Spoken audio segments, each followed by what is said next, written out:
Ya.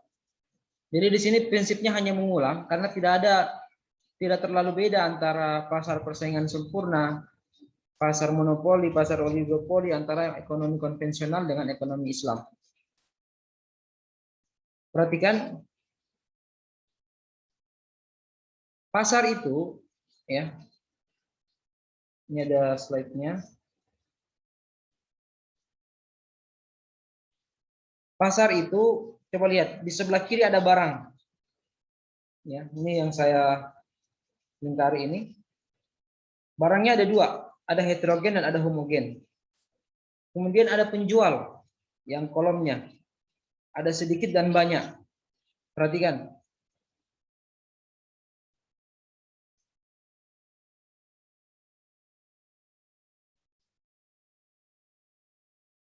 Kalau jumlah penjualnya sedikit, barangnya heterogen. Heterogen ini jumlahnya banyak ya, jumlahnya jenisnya banyak. Tapi penjualnya sedikit, maka dia disebut pasar monopoli. Oke. Kemudian kalau penjualnya banyak, di pasar penjualnya banyak, barangnya heterogen, maka dikatakan pasar monopolistic competition. Apa itu nanti kita jelaskan sebentar. Kemudian kalau penjualnya sedikit, barangnya homogen atau hanya satu jenis, maka dia dikatakan pasar oligopoli. Ini kalian sudah pelajari sebenarnya ini. Saya hanya merangkum saja. Kemudian yang terakhir, kalau penjualnya banyak, barangnya homogen, maka disebut pasar perfect competition atau pasar persaingan sempurna. Jadi ada 4 jenis pasar di dunia ini.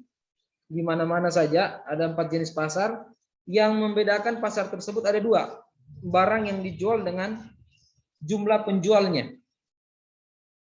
Ya, makanya kalau kita bilang pasar persaingan sempurna itu adalah pasar yang dalam tabel ini adalah pasar yang penjualnya banyak dan barang yang dijual homogen. Sehingga terbentuklah pasar persaingan sempurna.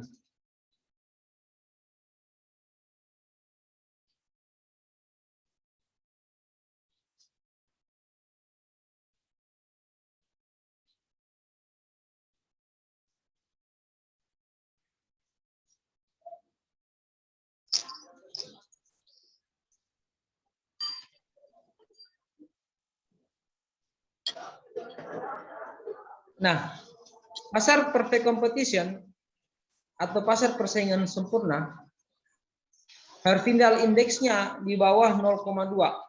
Bagaimana nanti menentukan Herfindahl indeksnya ini nanti ada pelajaran khusus tentang ini. Ya, pahami saja. Kemudian intensitas persaingan harga, dia terjadi persaingan yang tajam. Ada persaingan yang tajam antara penjual. Kenapa? Tadi persaingan penjualnya banyak, sementara barang yang dijual itu cenderung homogen. Maka pasti akan turun persaingan sempurna atau persaingan yang tajam antara penjual.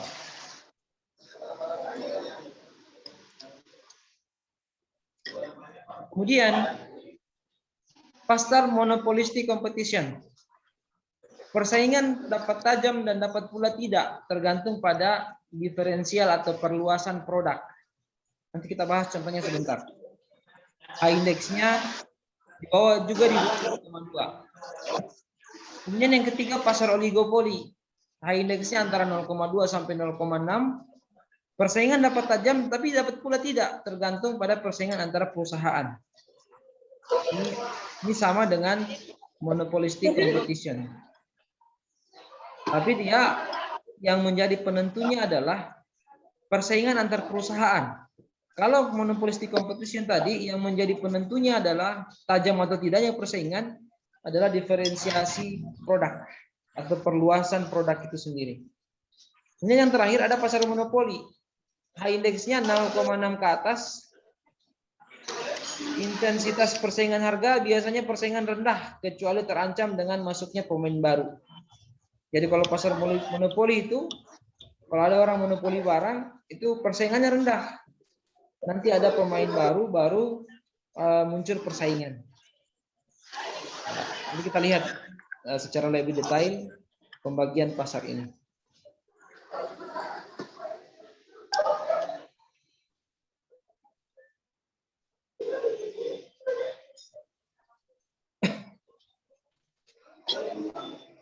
Pasar persaingan sempurna. Ciri-cirinya yang pertama, penjual sebagai price taker. Penjual itu sebagai pembuat atau pemegang harga. Pembuat pelaku harga. Kemudian kurva permintaannya itu horizontal. Nah ini sudah perlu saya gambarkan karena tidak ada alat saya menggambar di sini. Tapi kalian pasti sudah paham ini di pelajaran pengantar ekonomi mikro. Contoh pasar persaingan sempurna itu kan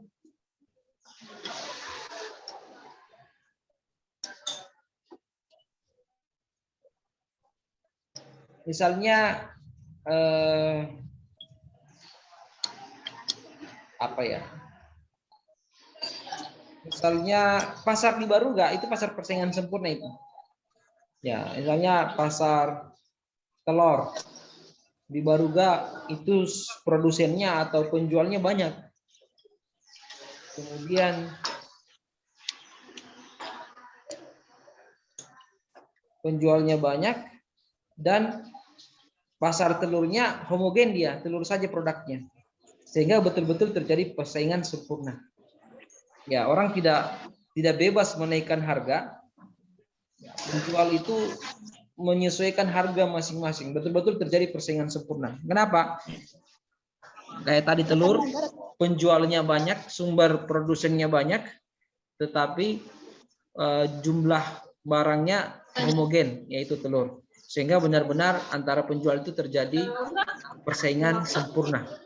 Ya, orang tidak bebas menentukan harga.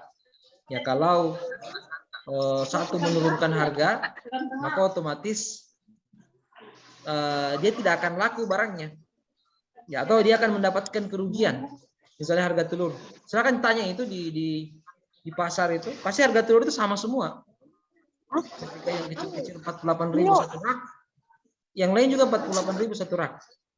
Ya, itu yang disebut dengan pasar persaingan sempurna. Ciri-cirinya tadi, penjual sebagai price taker dan kurva demand cenderung horizontal.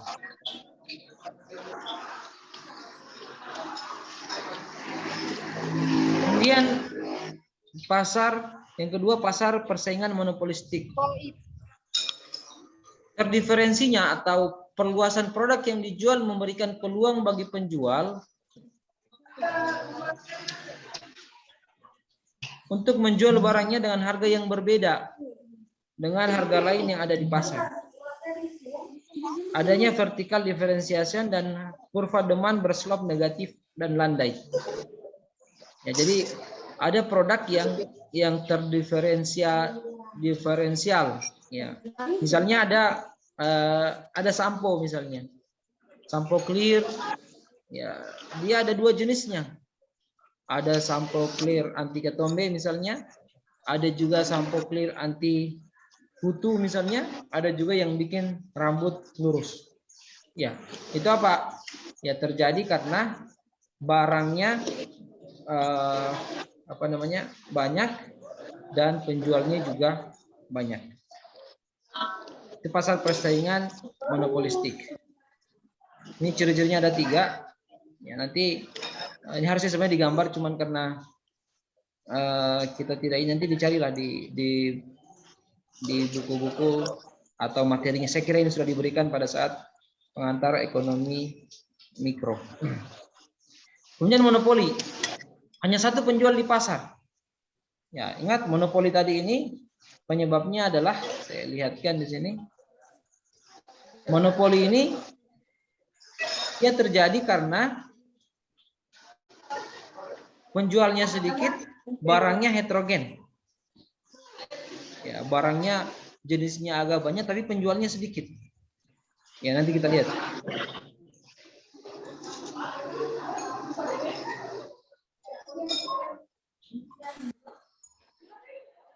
Ciri-ciri pasar monopoli, pertama hanya satu penjual di pasar. Kemudian monopoli memberi kekuatan bagi penjual untuk menentukan harga, price maker. Penjual itu price maker. Dia pembuat harga. Kemudian kurva demand berselap negatif dan curam. Kemudian dalam Islam, ya, monopoli itu boleh asal jangan menimbun, asal jangan ihtikar, menimbun.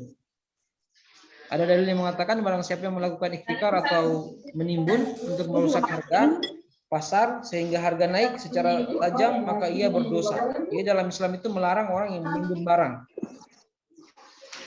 Ini contohnya misalnya monopoli, kalau Carmila Arditya, tolong dimatikan suaranya.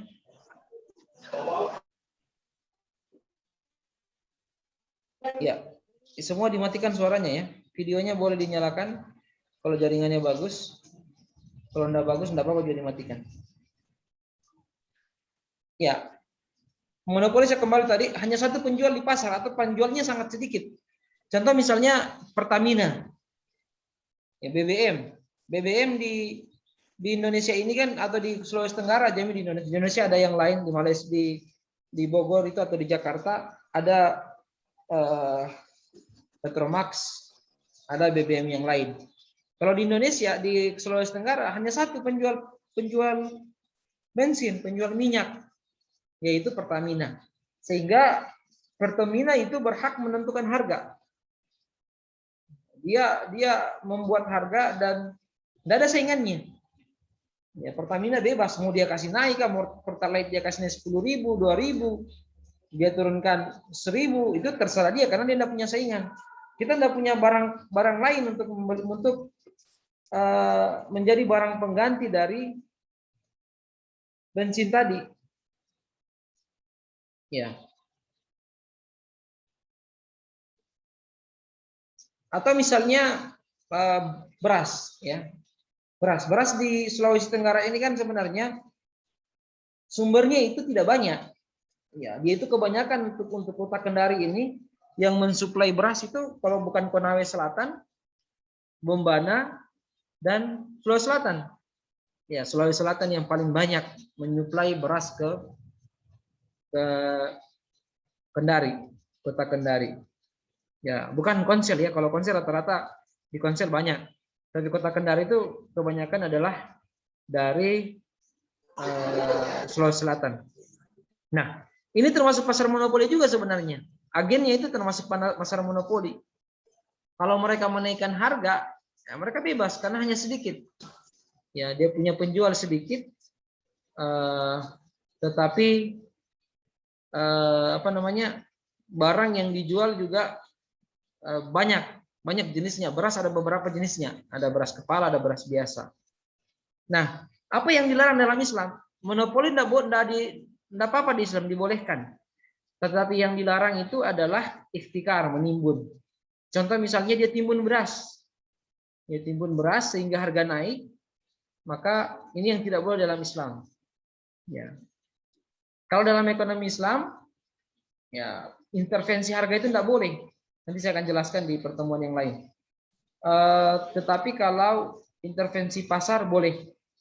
Makanya kalau kalian lihat menjelang Lebaran itu biasanya ada pasar murah dari Bulog atau dari Pemda. Kenapa? Dia mau melakukan intervensi pasar. Kenapa harus ada intervensi pasar? Karena pada saat itu, pada saat Lebaran misalnya menjelang hari H atau Natal, itu permintaan tinggi. Permintaan terhadap ayam tinggi, permintaan terhadap telur tinggi, permintaan terhadap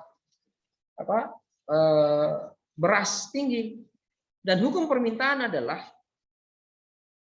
kalau permintaan tinggi, maka harga itu akan naik. Ya. Makanya di sini tidak ada distorsi, tidak ada gangguan.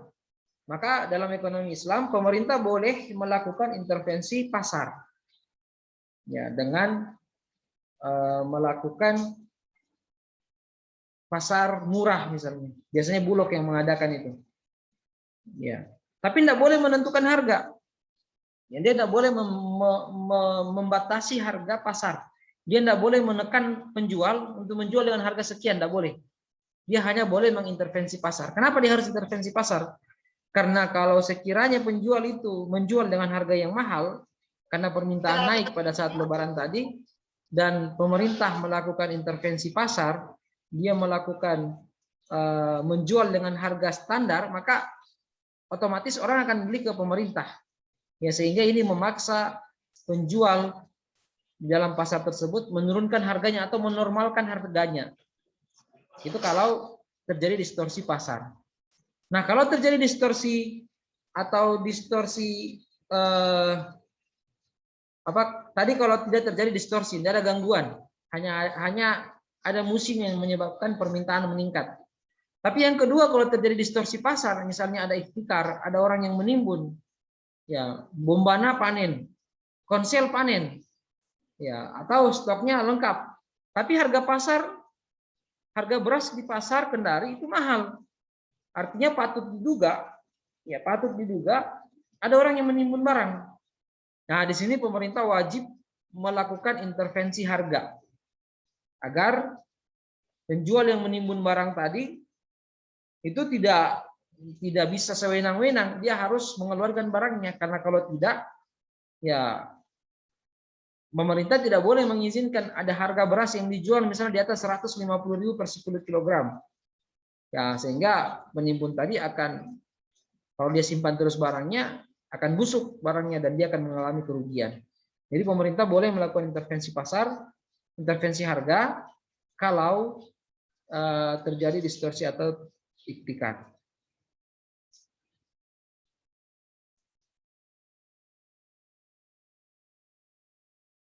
Ya.